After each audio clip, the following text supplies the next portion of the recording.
So I'm always seeing these videos on, Instagram, YouTube, whatever, from entrepreneurs. One that's known for it too is like Andy Elliott, and others that are always talking about like you got to be a killer in business. So I know you got some combat background, but my question is, in your household, who's the real killer? You or your wife? It's my wife. I'm not gonna see. She smelled blood in the water, and it ain't even no water around. She smell it, man. I'll be like, good. I mean, like my wife, she come up with the aggressive. She come up with the aggressive ideas, and then I just find out how aggressive she want to be, and then I try to articulate it because we going for whatever she wants. So I mean, I remember. Let's just use something small. Like I remember it was an item that she wanted, and she wanted it, to use for arbitrage business, and I can't remember. I mean, this happened so many times, but I'm trying to think of the most egregious. So let's just say the person wanted $250 for it. No, they wanted like $400 for it, and then so she was like, "I ain't trying to pay more than $200," and I was like, "Good God!" And then so I'm like, all right. So now I see how aggressive you want to be. So I was like, all right, now you need to offer 175. And she like, what's it? I was like, yeah. I was like, you want or offer 150. And I was like, then they're gonna come back to your number. I mean, she looked at me skeptical. She was like, no, I'm just gonna go tell them $200. That's it. I was like, no. I was like, you want to make them think that they got something out of the deal also. Yeah. So she proceeded to offer the 165, 150, or whatever, and then they came back to $200. And then my wife just looked at me like, "What, that was the number you wanted?" I was like, yeah. So now they figured that they won the negotiation, but in truth, that's the price you wanted already. But those are just different things. But yeah, no, my wife, she see numbers and she be at scraping at the bottom of the barrel. Yeah. She ain't trying to leave no meat on the bone. She ain't trying to give nobody nothing. 5 cents is a deal breaker to her. It's yeah, she's savage with it. No, and I asked too because like so my wife, I mean, you know her, Kirby, she's absolute sweetheart. But Yeah. there'll be some things that come up where I'm just like, man, like for instance, and I know it's a family game, whatever, but Monopoly. So we were playing Monopoly and someone had, I think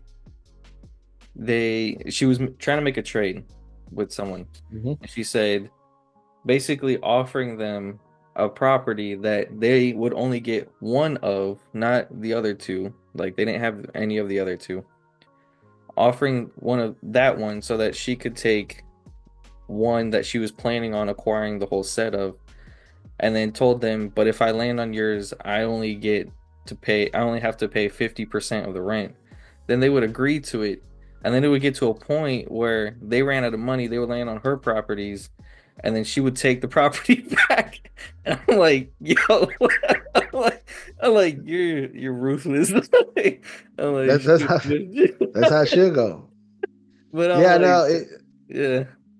But that would yeah, be, no, it's I'll see her do things like that too. Even in business, I'm like, man, I'm like, you don't show that side of you.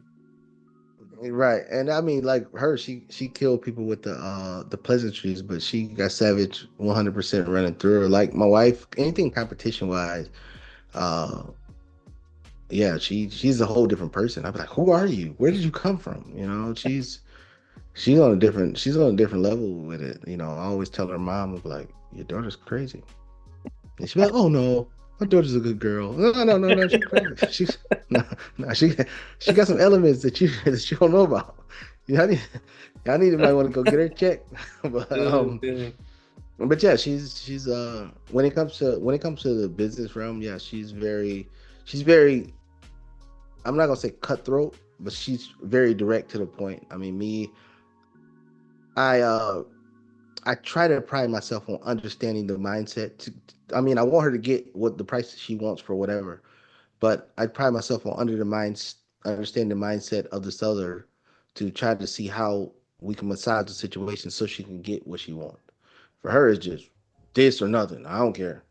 And then I'm like, no, you gotta massage it sometimes to convince them that they're winning in Right. this whole endeavor. And I mean, I do the same thing when it comes to real estate. I mean, and I do the same thing when it comes to the stock market. It just real quick with those two. I mean, real estate. I mean, I've talked about it many a times. I don't care what list price you put. I'm only paying you the price that I want to pay. And then if I can get it below that price and you agree to it, then that's an extra win on my behalf. So if I see a property for 200,000 and then I see that it's not performing optimally, I'm only paying you for what you've done. I'm not paying you for what I can do after I buy it. Yeah, it might be worth 200,000 once, I go in there, I do some rehabs, I do some upgrades, I increase rents, but I'm not listening to your advertisement or description and saying, "Oh, this is what the rent could be pro forma," and you're charging me pro forma on what it could be. Because pro forma means, hey, if you do this work, if you as a buyer do this work, then you can get it to this price and rent. But you're charging me like it's already done. So I'm going for the jugular every time. And of course, I'm always going to offer way lower than the price that I want to pay for it. And then I let them counter back with closer to the price that I want to pay for it anyway. Let them think that they won, and then we go on about our business. Um, Sometimes it's harder than not. Sometimes it's people are emotionally charged or attached to a property, and that happens. I mean, the same thing when it comes to the stock market. You never see me say, I'll just put bam 50,000 in on the stock right there. Me, I'm trying to find every way to get a cost basis lower than the price ever hit. I'm selling puts, cash secure puts, getting paid to even build a position.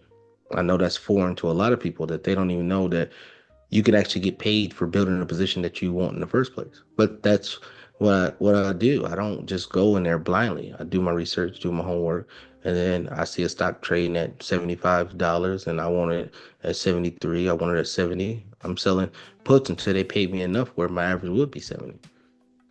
I'm not just going in there blindly, just, oh, I'm just going to put my money here and hope. I'll put a little bit in and I'm hoping that the price drop. And then I'm going to sell cash secure puts and get paid for building this position. I'm not in a game of just, hey, here's the world, just here, take my money because I have it, and then we'll see what happens later. Everything is intentional on purpose. And then that's just how I look at it. But when it comes to the spouses, oh man, yeah. I know. Well, my wife's bad, and your wife, she's kind of the cutthroat that I like. She's a cutthroat that I like. Yeah, I mean most of my methods that I've learned or that I do are have been learned from you. But yeah, like I told you that we're looking to rent out a spare bedroom that we have, and there's a lot of family friends that come in from out of the U.S. come to the U.S. And so that's kind of what we're thinking is like renting it to one of these people. But mind you, every time that there's a new person that comes into the US, my wife sells them health insurance. So then she wants to bring them in and charge them rent.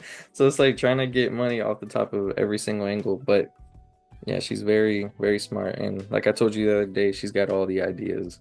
I don't got any. Yeah. Yeah.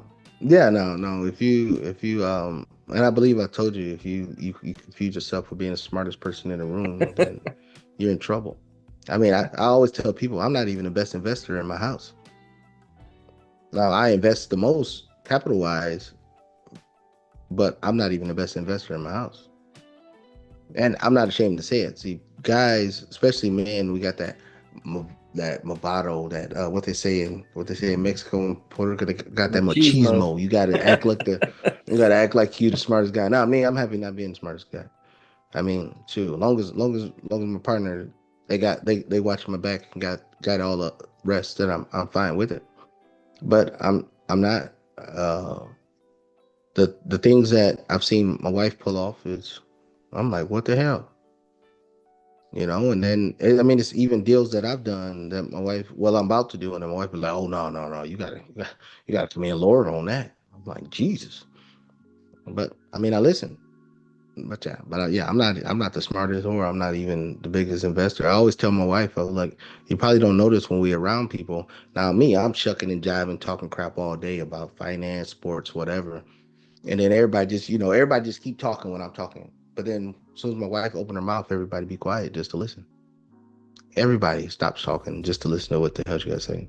I'm like, she has way more influence on people than I'll ever have. And I don't sit there, I don't get upset. I just go ahead, girl, do your thing. Do your thing. I'm just gonna sit over here. I'm just gonna take another drink.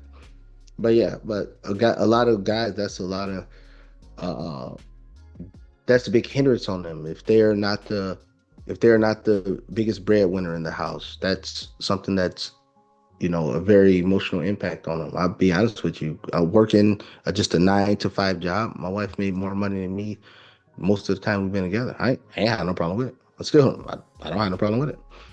But a lot of guys, they have that problem. No, go ahead, make all you can. But we're a team, so it's our money. Sure, go ahead and get that promotion. Sure, I'll be sitting over here. All right. But a lot of guys won't. I mean, that's a lot of things. Like even when people come to the house and they be like, "Hey, we want to talk to you." Like solicitors come to the house and they say, "Hey, they want to talk to you. Oh, is your wife home?" Or ask my wife is my husband. I'm like, she don't need me. I'm like, she gonna make an informed decision without me. She don't need me. I'm not a guy that's got to sit here and be like, "Oh, if I don't look it over, then it's not good." What the hell? That's not even. That don't even cross my mind path. It's just whatever. But I know just, culturally, heritage and how people growing up, that's, how they looked at, oh, the man, they got to do everything. No, I'm good with staying in the back, focusing on other things, and let her go ahead, take the lead. Go ahead, take the lead. Because I know if she don't 100 is not 100% sure, she gonna come in and ask, and I'm like, oh yeah, is this, and I just go into my business. So and like Alex, I told you we have the 99 1% rule. My wife make 99% of the decisions. And I'm not saying like I'm a beta male. It's just the decisions that she has to make. I mean, that's just not something that really resonates with me. I don't care how the house look. I mean, long as we got four walls, go to sleep, wake up, shower comes on, toilet flush lights come on. I don't care about nothing. She could paint every wall in here purple for all I damn care. I don't care. It really don't matter. But I don't have that notion that I need to be making all of these decisions. The house was never for me. The wife makes it the home. I mean, I'm just, where I'm gonna be. I'm gonna be in my office. I'm gonna be looking for the next deal, and I don't want to consume my brain space with all the other stuff.